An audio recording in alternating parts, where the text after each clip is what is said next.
Praise God Almighty. Today was Media Day. So we're going to react to that. And we're also going to react to a couple of my questions and answers from head coach Brian Keefe and all the Washington Wizards players. Rock with your boy. Next on Locked On Wizards.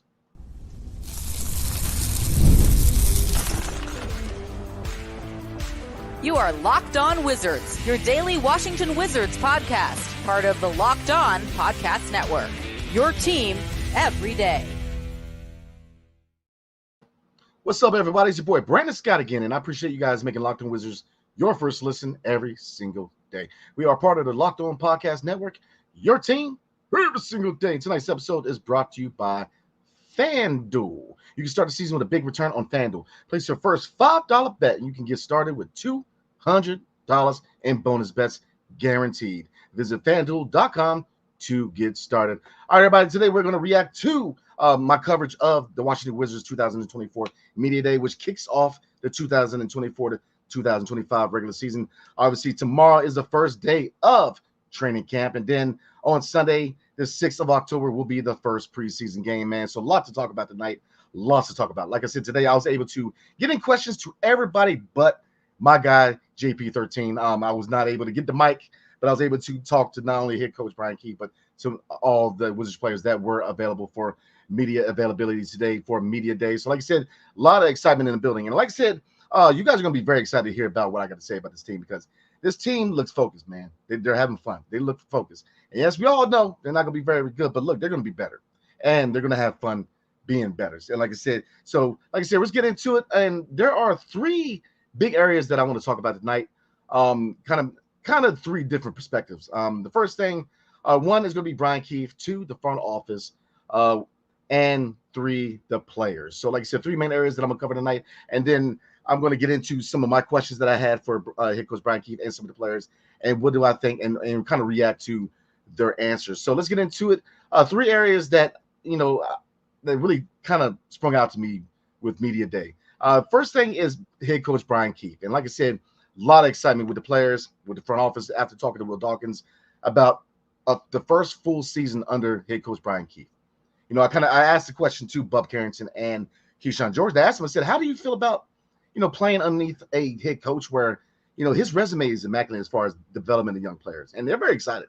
Like, they're very excited. And I also asked him, I said, do you feel like that you have no pressure, because there's really no expectations as far as players. We know that a lot of the expectations, a lot of the brunt of the pressure is going to be on head coach Brian Keefe and Will Dawkins and company in the front office, because right now it's all about development, and that falls on head coach Brian Keefe and his coaching staff. So the players just have to go out and play, do their thing. The vets go out there and vet, and the rookies and the young guys go out there and get better, man. So like I said, Brian Keefe got a lot of love today. So three things kind of rung out of me about Brian Keefe as far as players. Or number one, Bub, and I kind of already mentioned it, Bub Carrington and Keyshawn George, we're very excited to learn from BK. They don't call him Brian Keefe. They kind of reiterated today that they called the man BK, so we're gonna call him BK. So very excited to learn from BK, man. They're very excited because, like I said, his resume speaks for itself. If you look at the list of players that he helped develop, looking at Kevin Durant, James Harden, Russell Westbrook, etc., young players want to come here and learn from a coach like that, and you see it with a lot of these young guys. Alex Sarr is another player that I talked to that very excited to be under head coach Brian Keefe, because again, he is known to be that one of the top coaches in the NBA at development. And obviously this is his first full year as a head coach, but being an assistant coach, he is synonymous with getting the best out of players, especially players who not only become good starters, not only become all-stars, but if you look at the list of players he's worked with, I mean, Hall of Famers. So except for Ben Simmons, he worked with him a little bit, and I think all hope is lost with Ben Simmons. But other than Ben Simmons, his resume is immaculate. So the second point when it comes to head coach Brian Keefe, several players kind of boiled it down to, he's not just an X and O's guy. He's a master motivator. And it kind of goes into the third point real quick, being a master motivator, which is holding his players to a standard. Holding them to a standard, which I heard several times from several players where they want to be held to a standard. I'm not going to kick a man while he's down, but Wesley Sell Jr. was synonymous for several things. But the biggest thing is, was he known as a master motivator? Not really. Was he a guy that really got the best out of his players? Not really. And like I said, I'm not going to kick a guy while he's down. Now he's currently with the Chicago Bulls. And again, thank you for your service. But like I said, this guy is not just an X and O's guy. Even though he is on point with the X and O's, he's a master motivator. The biggest thing with this team is, and we're going to talk a lot about it, and you guys have heard me say it 1,000 times, man. And I'm probably going to say 100,000 times more, that culture is important early on in a rebuild. We're going into year 2 of a rebuild, and culture is important. You see a lot of excitement in the building, man. And like I said, we're going to get into certain players, what I see, because there's 2 players that I'm telling you, man, from what I got from them as far as their aura and how they talk and their preparation for the season, there's a couple players, man, that I'm going to talk about that are poised for big years. And I think you guys know who they are. But like I said, this team, they like playing with each other. The culture is there, solidifying that standard, holding players to that standard. So those are 3 main takeaways I got from the press conference, from not only talking to head coach Brian Keefe, but from other players pertaining to head coach Brian Keefe. And like I said, they're very excited, with this being his first full year to implement his system. And another thing when it comes to head coach Brian Keefe, a lot of these players, man, they want to be better defensively. They want 2 things, right real quick before we move on. 2 things. Number 1, a better defensive team. They want to be better as a team defensively. Number 2, they want to push space. I'm saying right now, guys, they're going to be a faster team. I've heard it time and time again, not only from players, but from general manager Will Dawkins, from head coach Brian Keefe. They want to push the pace. Last year we were first in pace in the second half of the season, and a lot of that had to do with Jordan Poole being point guard. The fact, he's better with the ball in his hands. I believe, I don't know, shout out to both,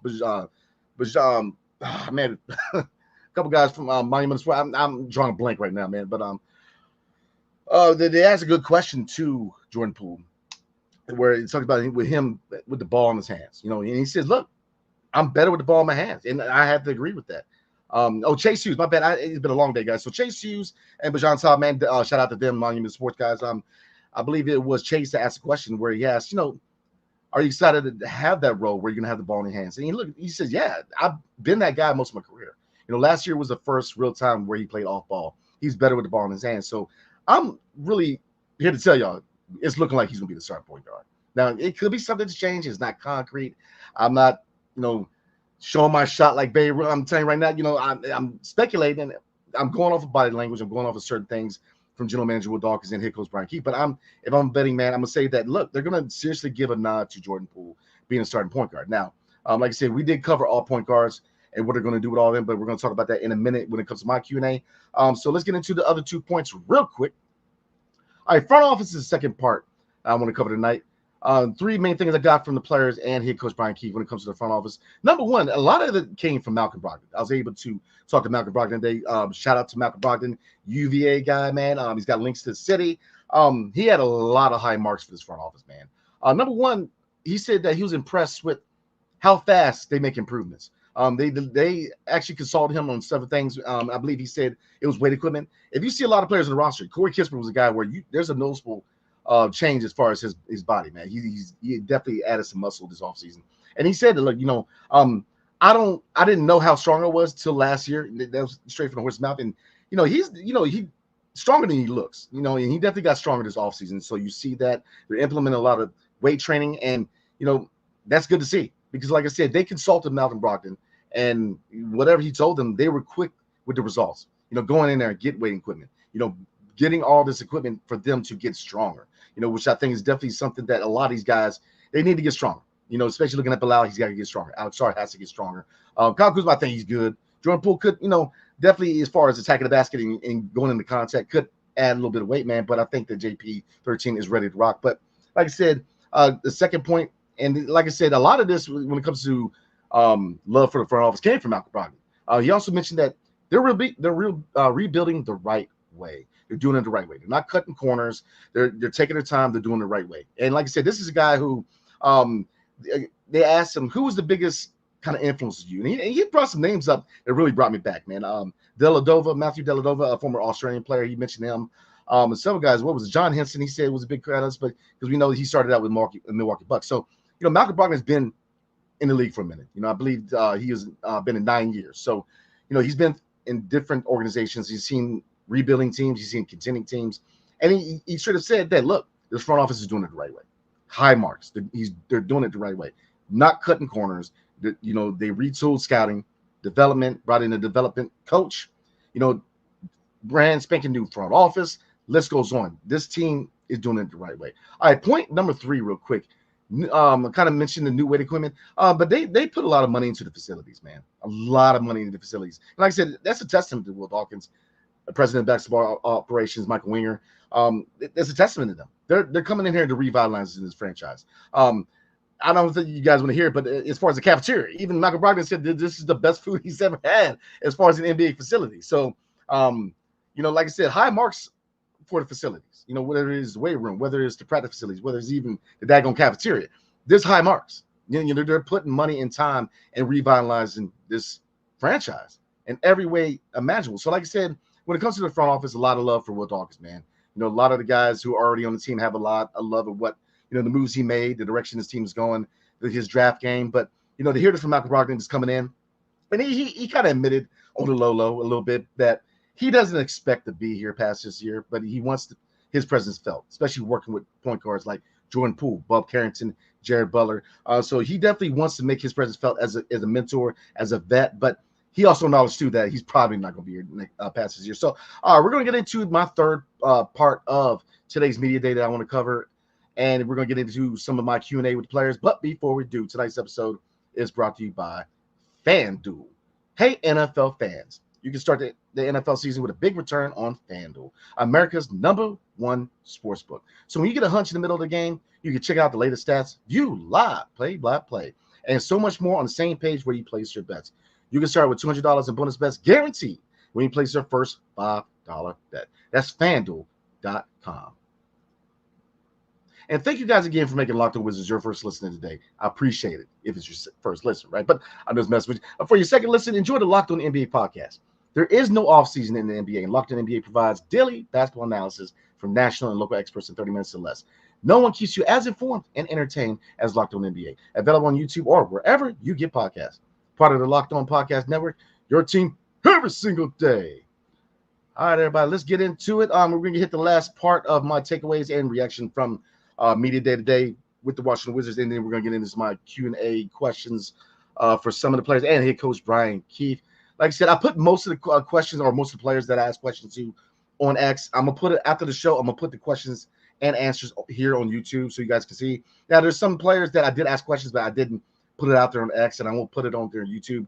Kind of just wanted the answers to kind of get a feel about the player, in certain things. But like I said, for most questions or for most players, I did put it out on X, and I will put it on YouTube so you guys know what I asked and to who and what their response was. So the third part real quick was players. And like I said, I'm very happy to kind of cover this point with you guys because like I said, I do know that it's going to be a long 3 years. But this team, there's an energy in the building, man. An energy that I haven't seen in a long time when it comes to the Washington Wizards, man. So three things, kind of three reactions as far as the players. Number one, culture of accountability and holding to a standard. And that goes back to head coach Brian Keefe. A lot of players, several players, said that the culture here, man, with them working out together in Miami, with them working out together in Los Angeles, with them putting so much work into the community, not only in D.C., with Jordan Poole back to school in D.C., but also Anthony Gill, where, him and Malcolm Brogdon are actually close friends, which I learned today. So it's stretching back to the UVA days. So like I said, him and Anthony Gill are very, very close. And, but, also looking at Bob Carrington in Baltimore. Now, Bob Carrington is a Baltimore Ravens fan, so don't hold it against him. But, like I said, they like playing with each other. They, the culture they're building here in D.C. And like I said, I know you guys are tired of hearing about culture, but it's important. It is important. And you like to hear this from the guys because they like playing with each other. There's an energy in the building there because they're putting all the right pieces in place. So that's what I like. They said that Brian Keefe, head coach Brian Keefe, that is, they hold them accountable as players, hold them to a standard. Number two, Kyle Kuzma and Jordan Poole are new places, man. They both they both kind of said this individually that they're in a new place, man. Jordan Poole last year coming over from Golden State, going through his trials and tribulations, having a really good second half of the season, dealing with a lot of, dealing with the media, dealing with Shaq and the Fool, dealing with certain things. He may have been dealing with stuff off the court, don't know. But like I said, he had a heck of a year last year. Started off rough, ended really good. And we saw that potential of him being that potential face. But he's got a renewed focus. He's focused. He's ready to work. He's ready to put in that work. He's ready to have that season that I think he's going to have. He is laser focused. The same thing with Kyle Kuzma, man. there was several questions about, the whole going on X, talk about politics, but look, he was focused. He answered questions, and he's focused. He's ready to go. He knows what his role is here in DC. He knows what the Wizards are doing. It is a rebuilding team where development is key. He knows that for him to be that player that we know he can be, that 20 points a night scorer, he's got to change his game, and he will. Because like I said, him and Jordan Poole, who are really, obviously scoring option 1 and 2, but you're looking at them as being, the 1-2 punches for leadership to a certain degree. You have Anthony Gill, you do have Malcolm Brogdon, you do have Jonas Valanciunas, which I'm actually kind of geeked because I actually got to talk to Jonas Valanciunas today, and he's a funny dude. But like I said, a lot of veterans came with the Wizards in the offseason who can provide leadership. Like, I talked to Corey Kispert today about leadership, and that's definitely a role that he's looking to embrace a lot more and more. But, Kyle Kuzma has been a leader here in DC, and Jordan Poole is a guy who's definitely looking to be more and more of a leader this season, and you see it. Both of them are focused, man. All right, let's look at the third point real quick, and we're going to move on. No pressure, just play. Like I said, a lot of the pressure is going to be on the front office, finding those diamonds in the rough in the later stages of the first round and the second round. Really getting those impact players in the lottery, but also, in the trade game and free agency, finding players that fit the system, finding players that, can coexist with a lot of these young players that are hopefully part of the core going forward. So like I said, a lot of the pressure is on the front office to find these type of players. And obviously a lot of the pressure is on the head coach, Brian Key, because look, his MO is development, and we're year 2 of a rebuild. So right now, showtime for him. Development is where he steps in. So like I said, with the players, and like I said, I asked this to Bub Carrington and Keyshawn George today, and I said, do you guys kind of feel like you don't have any pressure, like you just go out there and play? And they said, look, yeah, we just go out there and play our games. There's no expectations. Most of the NBA doesn't think we're going to do anything. And, most of our supporters are in the building. Obviously us Wizards fans, we're going to support them, watch and love them. But, as we all know, come on, the NBA media is not very nice to the Wizards, and they don't have any expectations, and we're obviously not the only ones. The Nets aren't going to be very good. The Spurs at Wemby, that's what gets them off the hook, even though they're probably going to be in the lottery again. And the Pistons are going to be the Pistons. But the Wizards don't get much love. But look, they're believers in the building. They are. These players, this coaching staff, this front office, they're believers. What they're trying to do is build this team the right way the first time. This will be the first time we've actually gone through a proper rebuild, and probably in franchise history. I don't know anything about the 70s. I wasn't even born yet. I'm an 85 baby. And by 85 came around, I probably was not even worried about basketball. So I couldn't tell you about those years, man, but I can say right now, they're doing it the right way.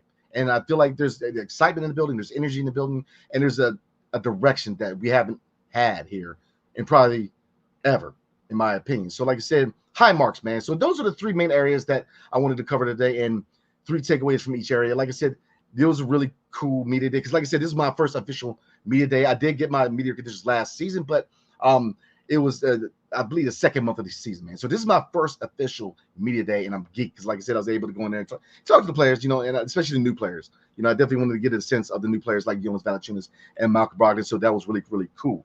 All right, so let's get into some of my questions and answers real quick, and kind of my reactions from them. Because, like I said, a lot of good content today, man. So, all right, I'm gonna roll through the stuff. I'm gonna through my X right now. So the first, I'm gonna look at this one first. The Jonas Valanciunas question. Because I mentioned that when I talked to Will Dawkins, he said that Sadiq Bey and Jonas Valanciunas, they both wanted to be here. It wasn't a question of money, even though we did get them on pretty cheap contracts. It was they like what we got going on. So I asked Jonas Valanciunas. I said, General Manager Will Dawkins said that you wanted to be in DC. What exactly attracted you to the Washington Wizards? He said, look, I like what they're building. They're building it the right way. They're getting some traction around the league. People see what they're trying to do. People like the fact they're doing it the right way, not cutting any corners. I love the vision. I love the young core of Bilal Coulibaly, Bub Carrington, and Alex Sarr. So, those are things you definitely want to hear. Now, we all know, and the question in the back of our minds are, he's probably going to be a Laker or a Knick by the deadline. But, look, Sadiq Bey, Jordan Poole, and even Corey Kispert are 3 guys that I would, more and more they're looking like future pieces, not trade assets. And this is going off the body language and certain things said by General Manager Will Dawkins and some players, man, where, Corey Kispert, myself and a few people asked him about the pressures of playing on an expiring contract. He said, I'm just trying to play. When the time comes for me to get paid. And he actually used a really good example, man. He used Josh Allen example, where, somebody asked Josh Allen of the Buffalo Bills, how do you feel about all these other quarterbacks making their money? And he said, look, when it's time for me to get paid, I'm going to get paid. And that's what you want to hear from a guy. That's the type of culture guy you want in DC. I've always been a Corey Kispert fan anyways, man. But, he's a focus player. He's here to play. The contract stuff is going to come along. It's going to happen when it happens, man. And to me, he's a future piece. You need a player like Corey Kispert, not only for, the IQ part and how he carries himself, but we need a sniper. We got Keyshawn George, who I think is definitely going to be that sniper, but, who says we only got to have one, right? I'm just saying. So, looking at Jordan Poole, I definitely think he's part of the future, even though I know, some of you do want to see him move to some point. I do like Jordan Poole, and I think he's a long-term piece here, man. Same thing with Sadiq Bey. We'll see how he responds to the ACL surgery and, taking time off to get correct, man. But I'm also against him coming back too soon, man. But like I said, they want to, they want to be here, man. They want to be here, and to hear that from Jonas Valanciunas, which is and another thing that was kind of cool today. They had a reporter from Lithuania, so he was speaking Lithuanian here and there. So, but he's a crazy funny guy, man. I mean, he's a really funny guy, but he knows what his role here is in DC, and he knows that he's that mentor, he's that vet. He knows that pick and roll is the name of the game. He's very excited about setting picks. Setting up guys like Bub Carrington, Jordan Poole, Kyle Kuzma with the pick and pop. He's very excited what his role is here. And that's what you want. You want a guy who relishes his role, man. So we're going to get into the rest of my Q&A, and then we're going to get into comments like we always do, because like I said, I put the poll out. Y'all told me you wanted to go live, so we're going to get into some comments tonight. So, but real quick, I'm going to talk to you guys about Locked On NBA. Thank you again for making Locked On NBA or Locked On Wizards your first listen today. Now, for your second listen, go find Locked On NBA, where the local experts keep you updated daily on all the biggest storylines ahead of the season. Find Locked On NBA on YouTube or wherever you listen to podcasts. All right, everybody, let's get back into it. Let's get through this thing. Now, I did ask Clutch Q's was the first player out, and I asked him a couple cool questions. Number one, I asked him, as a leader, what sustains from last year do you want to roll over to this season, and what improves do you want to see? He kind of used the political the answer there. He said for everyone to get better individually and as a whole. And I definitely think he believes that, man. Like I said, he's made it known time and time again when talking to him that he knows what we know. You are that nightly 20 points a night guy. We know you can do that, Kuz. Trying to get everybody else involved. I know he, trying to change his game to be more efficient and to find ways to get Bilal better, Alex Sarr better, Bub Carrington better, Keyshawn George, Tristan Vucevic. List goes on. Not only them, but other vets who are either A, we're showcasing, or B, could be part of the future. Jordan Poole's going to eat. He's going to eat. And that kind of goes back to the comment I made with both him and Kyle Kuzma, really being in a new place in their life, man. They're focused. They're ready to work, man. And I definitely think, and that goes into the second question I asked Kuz. I said, look, man, is this a year, you try to make that push for an all-star appearance? And he said, look, it's out of my hands. A lot of it depends on team performance. And I think that, yeah, we all know that. I mean, bad teams, I don't know if it's still a thing, but it used to be, and it used to be where every team had a representative. I don't know if it changed, but, I don't even know, it's just NBA. It might have been another sport, but I thought that it used to be where every team had a representative. I believe that's probably baseball, but I think if they don't do that, they need to get back to that. I think every team should have a representative in the All-Star game, man. I mean, that's my humble opinion. You guys get in the comment section. Let me know what you're thinking, if you agree or disagree. But he's kind of correct on that. I mean, the team's not going to be very good, even though he's probably going to drop well over what he averaged last year. I definitely think he could be a reserve. Now, he's going to be a starter, probably not. But I think, look, he's going to eat. He's going to have a career season. Same thing with Jordan Poole, because they're folks, man. They're ready to rock. And that's what you want to see from your number one and number two options, man. They're ready to put in that work, man. All right, so let's get into some other Q&As real quick, because I want to get in these comments, man. So let's see. Let's get into Brian Keefe real quick, and then Malcolm Brogdon, and then we're going to get into comments. All right, so I asked head coach Brian Keefe, what is the short-term and long-term vision at point guard? And, Brian Keefe, he can't say too much. Obviously a lot of that answer goes to general manager Will Dawkins. But he says, we're going to put Jordan Poole, Malcolm Brogdon, and Bub Carrington all in the position to have the ball in their hands. And both head coach Brian Keefe and general manager Will Dawkins said they're going to try a lot of different lineups out. A lot of different lineups within the preseason and training camp. You could see Malcolm Brogdon start a game. Jordan Poole start a game. Jordan Poole at two guard. But they're going to try everything out to see what the best combination is. I think we all agree that the best case scenario, in my opinion, you guys let me know if you disagree, but Jordan Poole should be the starting point guard. Now, Malcolm Brogdon is that vet, man, and I definitely think he should be the sixth man. Now, it's not to say he can be a starter, because they very well could start him and showcase him because he knows, we know, the organization knows, the NBA knows that he's going to be moved at some point. He's going to make his mark. Like I said, he's got local ties here. I believe his wife is from North Virginia. He's a UVA guy, so he's got links here. You know, they definitely have enjoyed themselves here, but he knows the business of the NBA. You know, he knows it is what it is. So he's definitely going to mentor. Like I said, he's done. You know, he's had his presence felt already with his organization, just working with Jordan Poole. You know, working with these young guards, man. And I think, you know, when you look at Jordan Poole, you know, finding ways to make him that complete point guard. We know he's that scoring guard right now, and he does have vision. He has underrated vision. You know, he definitely, but making that, you know, getting into that, being that full-time point guard, you know, filling in the blanks with the other areas of being a point guard. I think he's going to do well with working with not only him, but with Bob Carrington, because both of them are definitely the future at point guard or in the backcourt period going forward for the Wizards. So real quick, everybody, let's get into Malcolm Brogdon real quick, and then this is going to be the last one. So I asked Malcolm Brogdon. Like I said, Malcolm Brogdon, really cool cat, man. You know, he's a vet in the game. Really cool talking to him. I asked him, how excited are you to work with a couple of young and up and coming guards in Jordan Poole and Bo Carrington? He said, look, Jordan Poole is one of the best guards in the NBA, in my opinion. And not only is he a hard-working guy, the work ethic, beating the first guy in, last guy out, but he's also just a good guy overall. He's a well-liked guy in the locker room. So, like I said, you know, that kind of shoots down the narrative where, you know, a lot of people were upset with him. I know he kind of had his moments with Denny last year, but overall, he's well-liked in the locker room. Overall, this locker room is an environment where you don't see a lot of issues where, you know, Trez was fighting KCP, or you had Davis Bertans, which he really doesn't have any business fighting anybody, man, with that contract. But you don't see those issues. You see a locker room where they want to play with each other. And I love to see that, man. Because like I said, we're early on in the rebuild, but you want to see that culture because it's going to pay dividends. I promise y'all. It's going to pay dividends, man. So that was my Q&A, guys. Definitely get in the conversation. Let me know how I did, man. You know, like I said, do you guys enjoy the questions? How did I do overall, man? Like I said, it's my first media day. Obviously, I've had my media credentials going into my full season with them. Last year was my first, so I've been in the building before, but like I said, this is my first media day, so I was definitely geeked and definitely excited to get in here and get that good content for you guys. So let me know how I did. So we're gonna get in the comments real quick, and man, it's busy tonight. That's what I like to see.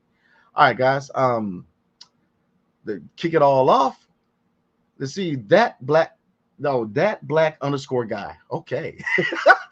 He says, I hope Poole to put in his 2 weeks at media day. Oh Lord. So I take you're not a JP13 fan. Like I said, you know, Jordan Poole, and there's no right or wrong opinion to have. You know, you very well could be a person who's pro trade, you know, get his trade value up and move him for assets. I get that. You could be a guy where it's like, you know, I see him as the future here in DC. And like I said, I'm a guy who does like Jordan Poole as a player. Have really seen him make strides as a man, really, in maturity and how he carries himself and how he is as a leader. You know, like last year really proved to me that he can handle the pressure of being one of those faces, man, because he got smoked. I mean, people went after him last year, man. So I get it. You know, I do get it. And I'm a guy where, you know, I get it if they decide to move him. I get it. You know, because he's a guy that, you know, he's about to hit his prime. I get all that. But, you know, like I said, with a team that's rebuilding, you already got a guy who's proven he can play at a high level, and he's only 25, and he hasn't hit his prime yet. You know, if you look at him, Corey Kispert, Steve Bay is kind of a wild card because we know what kind of player he is, but right now with him coming off injury, we're not going to get a clear picture of what kind of player he's still going to be to after he comes back. Where Corey Kispert and Jordan Poole, I think they definitely need to be long-term pieces, man. But I definitely appreciate comment, man, and definitely understand. No breaks, dude. My God, man. And hey, by the way, man, when I talked to Bilal Koulibaly today, I said, man, hey, B, how you doing today, man? So, you know, look, man, shout out. If you guys don't know, you should know. My guy right here, man, No Breaks New, was the guy who came up with Be Cool, Bilal Koulibaly's nickname, man. So he's definitely embraced it. So like I said, shout out to my guy, No Breaks New, man. Definitely check out the podcast, man, because brother man knows what he's doing, man. So definitely check out my guy, No Breaks New. All right, so many players saying they wanted to be here. That's wild. Like they think they can have a decent season. Heard you call Bilal Be Cool too. My God. I mean, I get it, man. You know, let's be realists, okay? We know to a certain degree, everybody in the building has to play lip service. You know, general manager, the players, the head coach, they got to play lip service to a certain degree. Now, Jonas Valanciunas does understand what his role is. He's excited to be here, but we all know what it is. The Knicks won them. You know, they definitely won them. Now, at this, I mean, let's kind of pump our brakes. I mean, obviously, if you guys don't know, Karl Anthony Towns was traded from Minnesota to New York. So, I mean, Could the Knicks still be an option? We'll see. But the Lakers, I believe, are still an option for him, man. So I definitely see him move at some point, but we'll see. But like I said, to a certain degree, people are going to play lip service. You can't at media day say, look, man, I'm here to the deadline, so you can't say that. You got to play lip service. But these guys do seem excited to work with this young core. These vets that we absolutely don't see them here long term, like Malcolm Brogdon, like Jonas Valanciunas to a certain degree. They are excited to work with this young core because this young core is gaining some traction around the league. People see Bub Carrington and what his potential is. See Alex Sarr. Yes, summer league was bad, but Alex Sarr, like he ain't sweating. He was asked that today, and he's not sweating. He's looking to play. So they're coming in here with a renewed focus. And I said, and look, shout out to the leadership. These guys in the locker room who are providing leadership. And I'm looking at two guys. Like I said, I'm big on Jordan Poole and I'm big on Kyle Kuzma because what they've done off the court as far as working with these guys, bringing them in for workouts in LA and Miami, they're trying to be those leaders, man. And you got to embrace that. Like I said, you may love or hate Jordan Poole or Kyle Kuzma, their game or whatever, but you got to appreciate them putting in that work, man, to be those leaders, man. So, no breaks, Nuke, my God, man. Let's see, Joshua Cotton, how you doing tonight? Appreciate all you do, Brandon. Mostly listen on podcast side, but I still appreciate you locked on, family. Appreciate you, man. Like I said, definitely appreciate you guys. So for all you listeners, man, much love. Appreciate you guys taking the time just to listen to me ramble, man. So definitely appreciate y'all, man. Much love.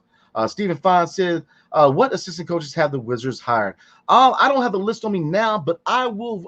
If you tune in for my next video, I will come out with a list of it for you. Matter of fact, yeah, I will do that next time. But I do have something to cover at the end of the video, guys, because I do have the training camp roster and schedule. So we're going to cover that before we roll out tonight because I do have the training camp roster and schedule for you guys, man. So, okay. So, all right. So we're going to get into that at the end. So let's get it. Locked on Law, how you doing tonight? Cooper Flag and the 2026 #1 overall draft selection. Oh, those are two things I want.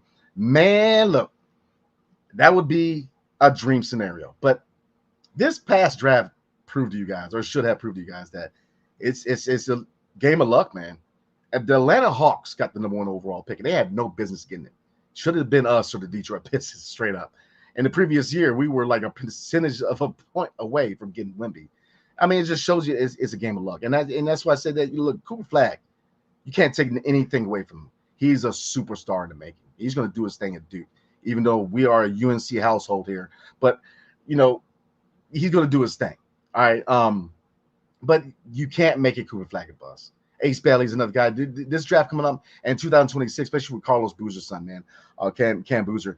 You got high impact players that fall outside of Boozer and Cooper Flag. So don't make it to where it's Cooper Flag a bust, because if it is, you're gonna be disappointed, because we have more of a chance to not get the #1 overall pick than get the #1 overall pick. So you got to plan accordingly, man. But I mean, Cooper Flag, don't get me wrong, man. Look, we get that #1, man. You don't walk, you run to the podium.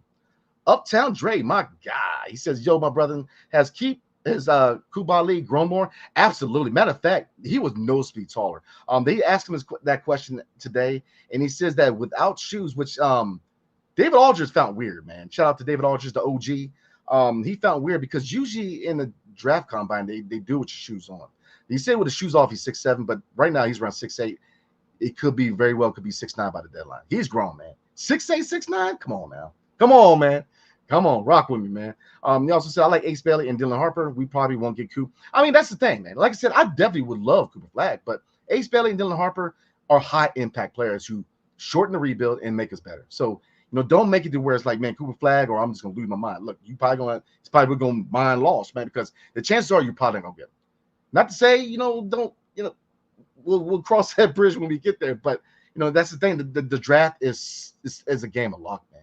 And we saw that this last draft. So I'm with you on that. Oh, yeah, absolutely. Locked Along said, rest in peace to Mutombo. Yeah, if you guys didn't know, I'm pretty sure everybody knows at this point, former Georgetown Hoya and longtime NBA great Mutombo actually passed away today. So definitely rest in peace to Mutombo. Like I said, former Hoya, a guy who has links to the building with John Thompson III, who is in a role here with the Washington Wizards. So like I said, shout out and rest in peace to Mutombo, man. I remember watching him play growing up. I remember him playing with AI in Philly and in other teams, man. With the Cookie Monster, the voice and shaking his finger, man. Iconic guy, man. So definitely rest in peace to my guy, Matumbo, man. Uptown Dre also said my all-time team AI. Okay. Let's see. Absolutely, man. Absolutely. Adam Henderson says, really want something genuine from Wizards here. I mean, it depends on what your definition of genuine is. I mean, they're gonna play hard.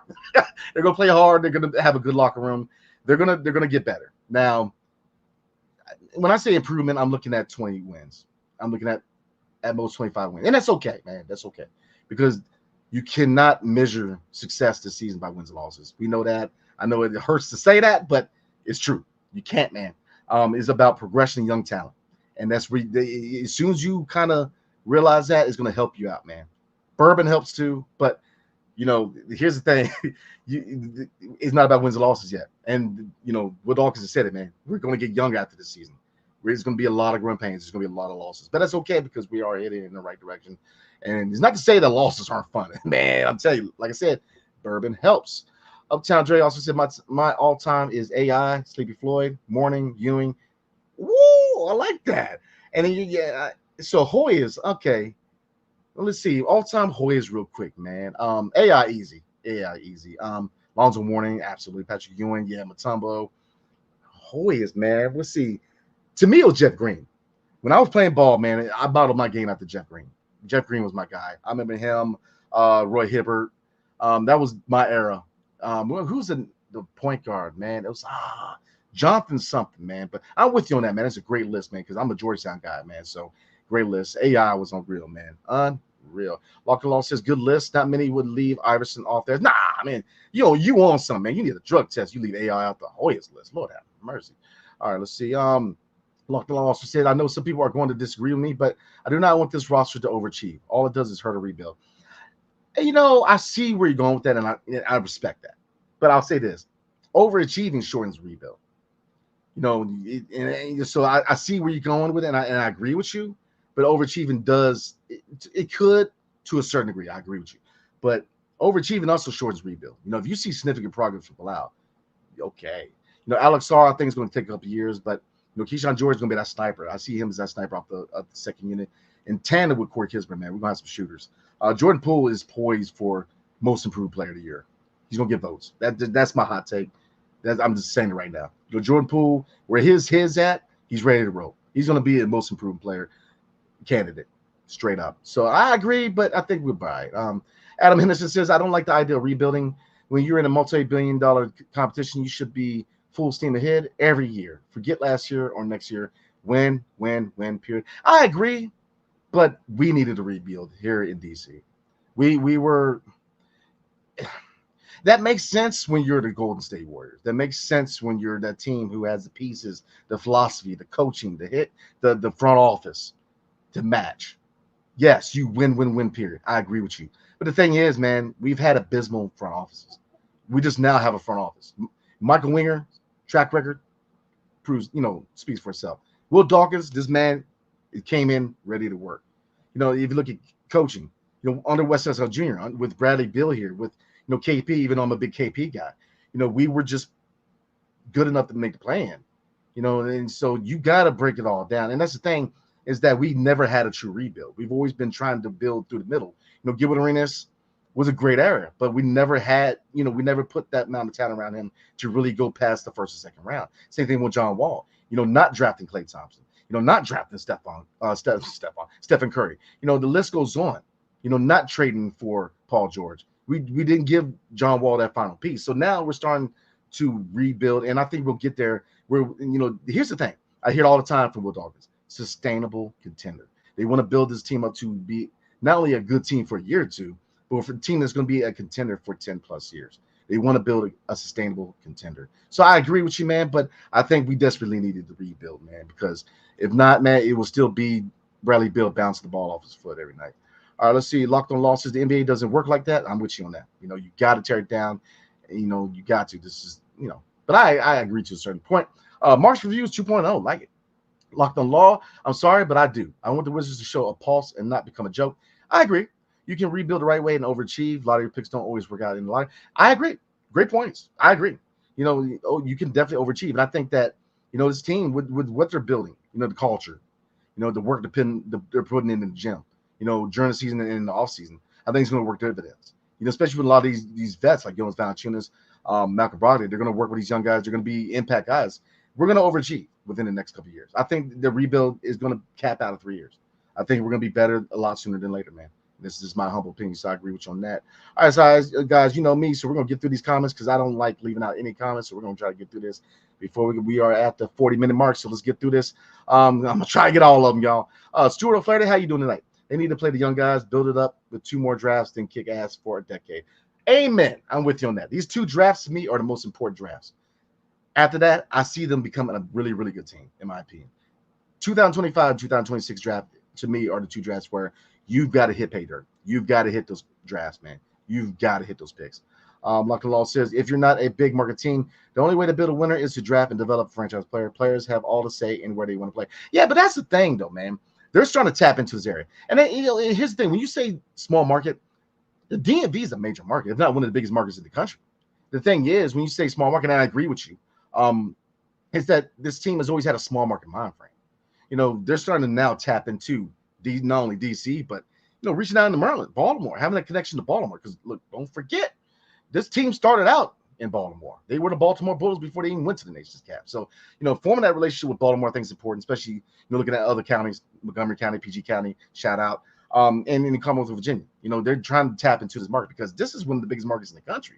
Loudoun County, for the last 20 years, and like I said, I grew up in North Virginia. Loudoun County's always been a high-income area, man, and they've been the number one growing area in the country for 20 years. I think now is the Charlotte area. So, like I said, they're trying to tap into that. But this is a major market. We haven't always operated like a major market, but they're starting to tap into that.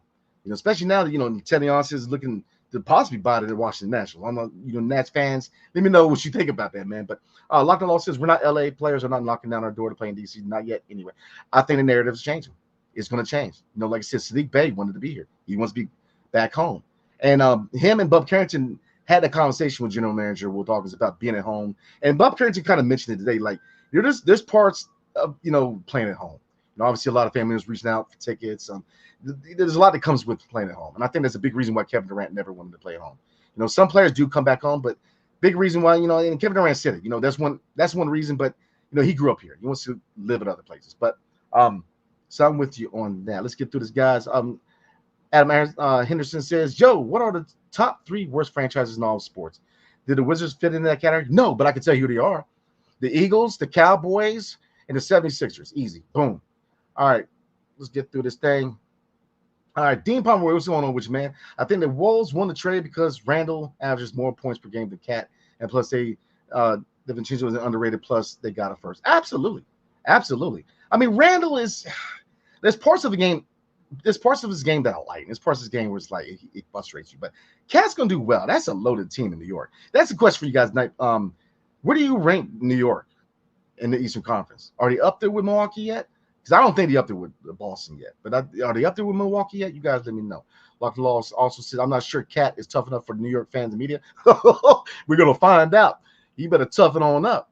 We shall see. Mental Edge says, rest in peace, NBA legend Mutombo. Absolutely. Rest in peace, my guy Mutombo. Area 11_T, how you doing tonight? Hopefully Bub makes the season worth watching. I think he will.